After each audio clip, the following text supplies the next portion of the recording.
സൗദിയിൽ അപകട സാധ്യതയുള്ള തൊഴിലുകളിൽ ജോലി ചെയ്യുന്നവരുടെ സുരക്ഷ ഉറപ്പാക്കാൻ പുതിയ നിയന്ത്രണങ്ങളും മാനദണ്ഡങ്ങളും ഏർപ്പെടുത്തുന്ന നിയമാവലി പുറത്തിറക്കി. ഉയർന്ന അപകട സാധ്യതയുള്ള തൊഴിലുകളിൽ ഉയർന്ന സുരക്ഷാ മാനദണ്ഡങ്ങൾ പാലിക്കുന്നുണ്ടെന്ന് ഇത് ഉറപ്പാക്കുന്നു.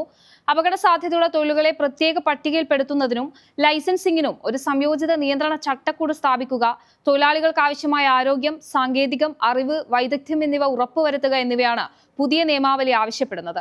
തൊഴിലെടുക്കുന്നതിനിടയിൽ പരിക്കുകളും തൊഴിൽജന്യ രോഗങ്ങളും കുറയ്ക്കുന്നതിനും തൊഴിൽ വിപണിയിൽ തൊഴിൽ സുരക്ഷയും ആരോഗ്യ നിലവാരവും ഉയർത്തുന്നതിനും ഇത് സഹായകമാകും. രാജ്യത്തെ തൊഴിൽ അന്തരീക്ഷം മെച്ചപ്പെടുത്തുന്നതിന് ബന്ധപ്പെട്ട അധികാരികൾ, തൊഴിലുടമകൾ, ജീവനക്കാർ എന്നിവരുടെ ഉത്തരവാദിത്തങ്ങളും പരിശീലനം, യോഗ്യത, നിരീക്ഷണം, തുടർ നടപടികൾ എന്നിവയ്ക്കുള്ള സംവിധാനങ്ങളും ഈ നിയമാവലിയിൽ നിർവചിച്ചിരിക്കുന്നു.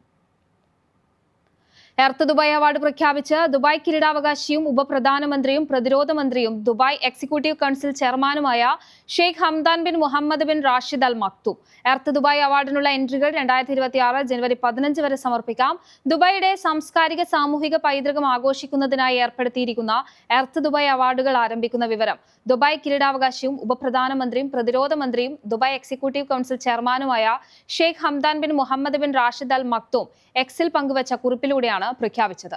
ദുബായിയുടെ വികസനം, തലമുറകളിലൂടെയുള്ള അവിടുത്തെ ജനങ്ങളുടെ ജീവിതം പ്രദർശിപ്പിക്കുന്ന സമൂഹത്തിലെ അംഗങ്ങളുടെ കഥകളും ജീവിതാനുഭവങ്ങളും ശേഖരിച്ച് പട്ടികപ്പെടുത്തി എമിറേറ്റിന്റെ സമ്പന്നമായ ചരിത്രവും പൈതൃകവും രേഖപ്പെടുത്തുക എന്ന ലക്ഷ്യത്തോടെ രൂപപ്പെടുത്തിയതാണ് എർത്ത് ദുബായ് എന്ന സംരംഭം.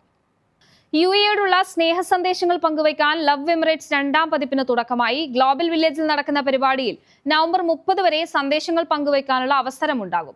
ലവ് എമിറേറ്റ്സിന്റെ 2ാം പതിപ്പാണ് ഇത്തവണത്തേത്. 1ാം പതിപ്പിന് സ്വദേശികളിൽ നിന്നും വിദേശികളിൽ നിന്നും ലഭിച്ച വലിയ സ്വീകാര്യത കണക്കിലെടുത്ത് ഇത്തവണ വിപുലമായാണ് പരിപാടി ആസൂത്രണം ചെയ്തിരിക്കുന്നത്. യുഎഇ സമൂഹ വർഷത്തിന്റെ ഭാഗമായാണ് സംരംഭം. ഗ്ലോബൽ വില്ലേജിലാണ് പരിപാടി സംഘടിപ്പിച്ചിരിക്കുന്നത്. ഗ്ലോബൽ വില്ലേജിലെ യൂറോപ്യൻ പവലിയന്റെ എതിർവശത്തായി പ്രത്യേകം ഒരുക്കിയിരിക്കുന്ന പവലിയൻ നവംബർ 30 വരെ സന്ദർശകരെ സ്വീകരിക്കും. വൈകുന്നേരം 4 മണി മുതൽ രാത്രി 11 വരെയാണ് പവലിയൻ പ്രവർത്തിക്കുക. ഈ സമയം യുഎഇയോട് നിങ്ങൾക്കുള്ള സ്നേഹവും ആദരവും രേഖപ്പെടുത്താനും പ്രദർശിപ്പിക്കാനും ചിത്രങ്ങൾ പകർത്തി ലവ് എമിറേറ്റ്സ് എന്ന ടാഗോടെ പ്രദർശിപ്പിക്കാനും അവസരമുണ്ടാകും.